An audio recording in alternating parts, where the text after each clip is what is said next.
easy questions like that, so to speak.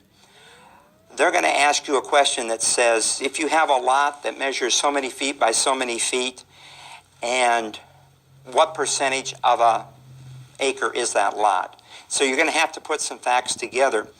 They also tend to have reading problems, like the one I just mentioned about the percent of sales or percent of the expenses. And you have to read and understand that problem. So think about that, and we're going to give you some hints later on along those same lines. But think about that when you're taking the test, because you have to really read and understand. And that's kind of what the states are testing you on, is how well does this person understand the knowledge and can apply the knowledge. We can also talk about an index lease. And an index lease has an escalation clause in it tied to the consumer price index. Now, these, I haven't seen any of these leases recently. We dealt with a lot of these in the mid-1980s when we had inflation going up on a year-by-year basis. And the landlords were forced to index their leases to the consumer price index in order to keep up with inflation.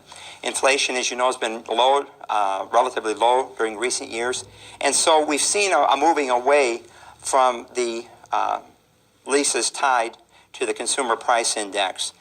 Not to say that if somebody wasn't taking out a 20-year lease, you'd probably see it indexed to the CPI. But our short-term leases today, at least our 2, 3, 4, 5 years, are not using that. They may have an escalation clause in them, which says the rent goes up every year, but that's different than it being tied to an index where the rent's going to go up automatically in the middle of the term because the CPI moved up. Now, sometimes leases can be assigned, or you could end up with a sublease. Let's look at the way an assignment works. We talked a little bit about assignment before, and we said that most contracts were assignable unless they said differently. Most commercial leases will say they cannot be assigned, but if they could, this is the way that they would work. In the case of a lease assignment, the lessor originally leased the property to this particular lessee here. Now, he assigned his lease to the young lady here, so she becomes the assignee. But notice the liability. When he was the primary lessee, he was primarily liable. But once he assigned that lease to the young lady here, he became secondarily liable, and she became primarily liable. Okay, let's see how the money flows here. Notice that the money comes from the assignee to the lessor. It is not coming from the tenant that was primarily liable, the original tenant, but now the money comes from the young lady here directly to the lessor. And he has assigned his interest to her, but notice he retains liability. So he's assigned the contract. So he still has liability on this thing. Most commercial landlords in this situation would just as soon cut a new lease with her and take him out of the picture entirely. It's typically the way that you're going to see that work. But if you see a question on assignment, this is what happens, and the person that assigned the lease, the original lessee, becomes secondarily liable. Now let's contrast this with the sublease. And again, most leases say you cannot sublease the property. But if you could, this is the way that they would work. Is the lessor leases to this individual. This is the same primary lessee that we had before. And then he turns around and leases to this young lady. She pays him, and he pays the landlord. Sometimes we see this called a sandwich lease. And notice he's the sandwich in between here. And notice where the money runs. The money runs from her to him to the landlord. He is now primarily liable, and she is secondarily liable, but she is not liable to the landlord. She's only liable to this guy here. Okay? You see the difference there?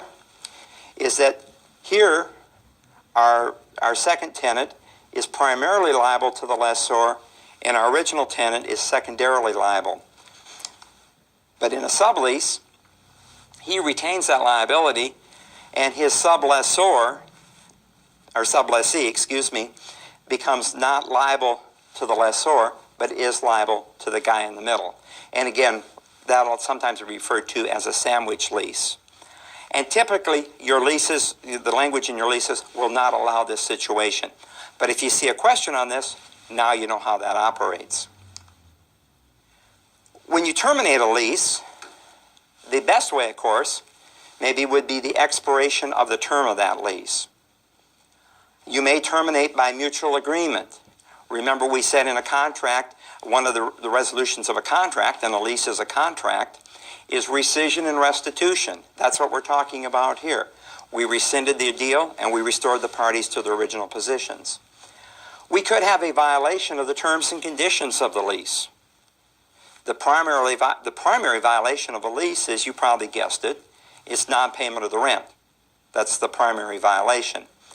You could end up with destruction of the premises. If most leases will say that if the premises is completely destroyed, it will cancel the lease out. What do they call that? Force majeure, an act of God.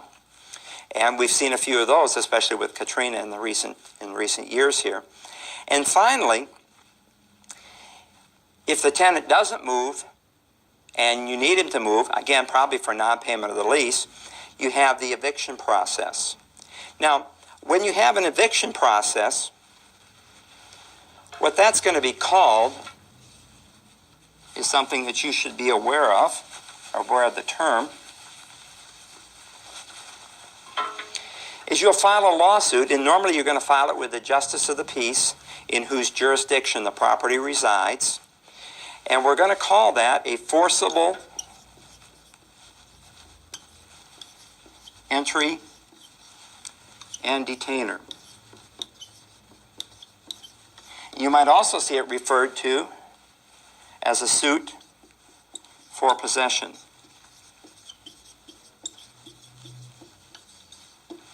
And the process with that, the forcible entry, detainer, or suit for possession, is most states will require that there's a notice given to the tenant that he either has to pay up or cure the violation of the lease, and he's got 2 or 3 days to do that, or he's going to be forcibly evicted. If he does not respond to that particular notice, you go down to the Justice of the Peace, you pay a certain amount of money, the Justice of the Peace will issue an eviction process, and you'll go through that process. Normally the constable will present that, and the tenant may or may not show up at the JP for the suit for possession. If he doesn't show up, the JP normally rules in favor of the landlord, and he'll say, okay, you can evict the person. And what are we doing here, actually? Remember, initially, we transferred possession from the landlord to the tenant. And now we're trying to get that possession back, and we have to go through a court process to do that, because that right of possession is protected under our laws. And so there's a due process that we have to go through in order to get the property back. Some states, this timeline will vary in some states, but I'd say on a rule probably it's going to take you 30 days maybe to get that property back. Check with your local jurisdiction there and find out some of the exact times. Especially if you're a property manager, you're going to have to know how to file a forcible entry and detainer. We've done a few of those. We don't like to do those, but we do have to protect the interests of our landlord. And so that ends chapter 5 here. And we talked about contracts, we talked about leases, and in a moment we're going to go on to the next chapter. So sit tight, there's more to come.